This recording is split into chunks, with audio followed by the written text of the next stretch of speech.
Good morning, students. Today let us see Unit 2 Force and Motion.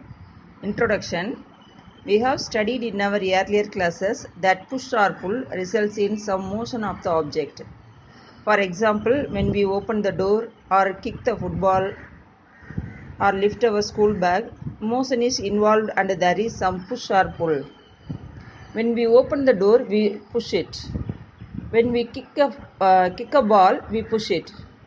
When we lift our bag, we pull it. So motion is involved and there is some push or pull. When the table was in one place, it was at rest. But when we changed its place, it moved. That is, there was a motion. Motion means movement. When the table was in one place, it was at rest.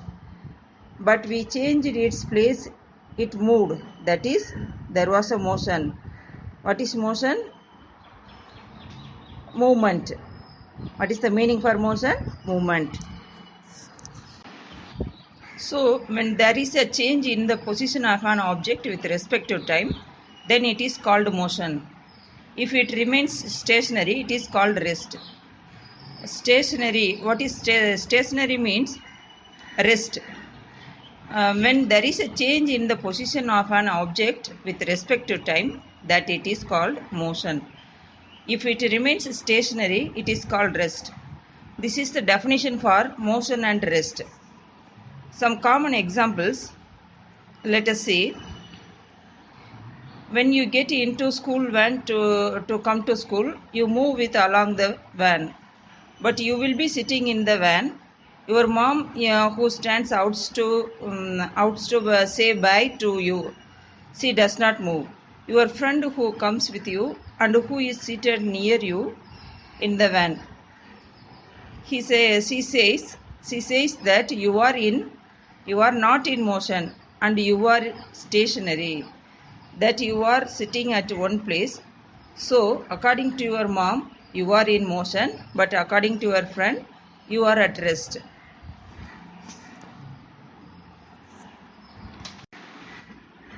This is the best example. You are sitting inside the van, your mom standing outside the van. Your friend is sitting near to you when van is moving. According to your mom, you are in motion, but respect to your friend, you are at rest. So with respect to your mom, you are in motion. With respect to your friend, you are at rest. The another example, trees and lampposts on the roadside. When we travel in a vehicle, we seem to be moving backwards, but actually they are at rest. A book on a table. The book is at rest without any motion. Earth rotates on its own axis. Therefore, the table along with the book must be rotating. We are also moving along with the earth. From the point of view of the ground, the book is at rest. So we come to conclusion. Any object may appear to be stationary for one observer and appear to be moving for another. This shows that rest and motion are relative. Any object may appear to be stationary for one observer and appear to be moving for another. This shows that rest and motion are relative. Next, let us see one do you know. Aryabhatta, who is an Indian astronomer, said that Earth rotates from the west to east. As you know, the earth rotates day and night. Due to the rotation of the earth, day and night causes. But why he said the earth rotates from the west to east? Because night sky studded with stars appears to move from the east to west. We don't feel earth rotating because earth spins steadily and moves at a constant rate in orbit around the sun, carrying you as a passenger right along with it. Next, how things move. When we kick a ball, it moves. When we push a book on the table, it moves. When a bullock pulls, a cart moves. Movement. Movement means motion occurs. How motion occurs? When an object is pulled or pushed, who pulled or pushed by an agency? So, motion occurs when an object is pulled or pushed by an agency. So, motion occurs when an object is pulled or pushed by an agency. What is force? Force is a push or pull by an animate agency or inanimate agency. Force is a push or pull by an animate or inanimate agency. Here, what is animate and inanimate agency? We pull water from the well and the animals pull a cart. So, persons and animals are animate agencies. Persons and animals are living things. So, living things which bring about movement called animate agencies. What is inanimate agency? We see a tall grass in a meadow dancing in the wind. Meadow means grassland. We see a tall grass in the meadow dancing in the wind, or a piece of wood moving down a stream. What pushes them? The blowing wind and the water.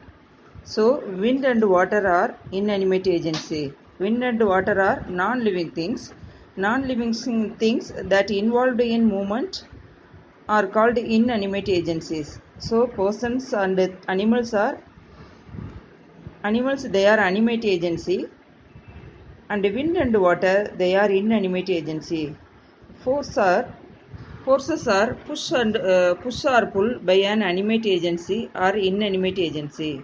Forces are push or pull by an animate agency or inanimate agency. So, persons and animals, they are animate agency, and wind and water, they are inanimate agency. Forces are push or pull by an animate agency or inanimate agency. Next, let us see the two more types of forces. They are contact forces and non-contact forces. Contact forces, contact means touching, non-contact means without touching. So, contact forces are caused by touching the body. For example, a puller pulling a cart, wind making a flag flutter, pushing a car up a hill, kicking a ball across a room. Contact forces are executed by touching the body. For example, a puller pulling a cart, wind making a flag flutter, pushing a car up a hill, kicking a ball across a room. Then non-contact forces. Non-contact means without touching. Non-contact forces are the forces that are applied without touching the objects. Example, gravitational force, magnetic force, and nuclear force. You know what is gravitational force? If you throw an object, a pen or pencil, in the air, it falls to the ground. Why?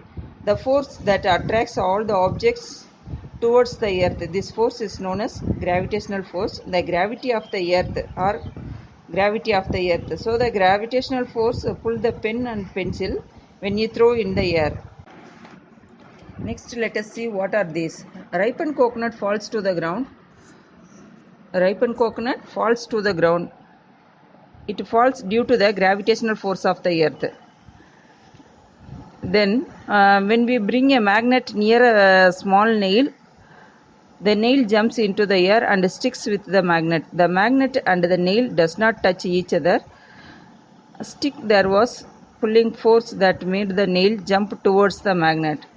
Here in these two cases, the force is applied without touching the object. Such forces are called non-contact forces. What happens when we apply a force on an object? The force can change four things. They are speed, direction, shape, and state. Let us see that these things takes place. The first one is force can change the speed of the object. That is accelerate or decelerate. Accelerate means speed up, decelerate means slow down. The force can change the speed of the object. For example, applying brake in a bicycle. When we apply brake in a speeding bicycle, the speed slow down. Second one, the force can change the direction of the object. Example, hitting a ball with a bat. When a batsman hit moving ball, the direction of the ball changes. Force can change the direction of the object. Third one, force can change the shape of the object. Example, chapati dough. You can see your mother make chapati. He changes the shape of the dough. So force can change the shape of the objects. The fourth one is force can change the state of the body. That is rest to motion or motion to rest. The force can change the state of the state of the body, rest to motion or motion to rest. These are the changes takes place from the beginning. And the force can change the speed of the object, force can change the direction of the object, force can change the shape of the object, force can change the state of the object. Thank you.